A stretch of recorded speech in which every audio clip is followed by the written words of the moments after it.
So, on to Tropical Storm Nicholas, battering Texas, the Gulf Coast area, after making landfall as a hurricane this morning. The National Hurricane Center is warning that the storm could bring life-threatening flash flooding and storm surges to the area. Nicholas is moving slowly across the region, with the eye of the storm expected over southwestern Louisiana tomorrow. Louisiana is still recovering from Hurricane Ida, which brought heavy winds and torrential rain just over 2 weeks ago. Jason Allen from our CBSN Dallas-Fort Worth stream is on the ground in Galveston, Texas, following the latest for us. Jason, my grandmother used to live in Galveston, Texas. It's a beautiful place. Can you walk us through the latest on the storm? Yeah, absolutely. Good morning, Anne-Marie. You know, this storm right now, we're getting gusty winds from it, but we're definitely in that dry part of the storm this morning, which is good, because this storm was jumping heavy rain on this area, going all the way back to early yesterday afternoon. And that did cause some significant flooding impacts here, which I'm sure, as you're aware, Galveston is no stranger to. That happens. But it's getting better with the rain stopping now. Even a couple of hours ago, some of these neighborhood roads, these residential areas, they were completely impassable. The roads were totally covered by water. But with the rain stopping after hammering down for that long, it has allowed some of that to drain away. The power outages have been significant. About 400,000 people, at least at last check, in the area without power. It did click on here again, which is good. It went out about midnight, was off for most of the night, and then clicked back on this morning, so that's good to see. And people are now starting to get out and around. I wouldn't say that every road right now is passable. There are some power lines down. There's some damage from signs, street lights coming down. There was some glass damage, I know, as we saw around the coast this morning up along the beachfront. So not significant, as you might see, in the way of a stronger hurricane or storm, but still something for people to deal with, and probably not be able to get out and about everywhere like they normally would this morning, Anne-Marie. Right. So we know that the storm is targeting parts of Texas that were devastated by Hurricane Harvey about 4 years ago. I guess I'm just wondering how those communities are preparing for what's coming their way.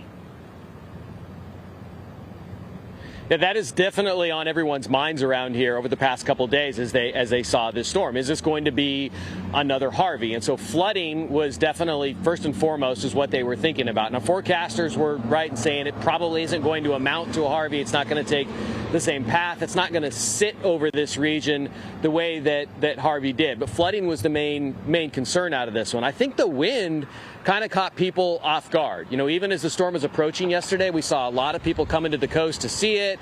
They kind of shrugged it off. It's just a tropical storm. Most folks we talked to weren't really expecting it to get all the way to hurricane strength. And so I think some of the damage that did happen in the overnight hours, some of the lines that were knocked down and the things that you normally see in a hurricane, that may have surprised some people. The flooding is still a concern, though, this morning, especially in those areas east of Houston as you head over into Louisiana. We are still seeing a surge there on some of the rivers, some of the lakes, some of those places where that rain shield is still falling. The flooding there, that is still a problem in East Texas this morning. So I want to ask you brought up Louisiana. It's been just over 2 weeks since Hurricane Ida brought massive flooding and power outages to parts of Louisiana. Nicholas is kind of heading that way, not to the most devastated areas of Louisiana, but sort of nearby. What are officials telling residents there? Right, so we had a state of emergency declared ahead of time in Louisiana to kind of free up some federal resources to help people there. You're right, it's not necessarily in that same spot from the hurricane of a couple weeks ago, but what's important to note is it is in the same area as Hurricane Laura from a year ago, and there are parts of western Louisiana that have still not recovered from that. If you drive through Lake Charles in those areas, it is just a sea of blue tarps still.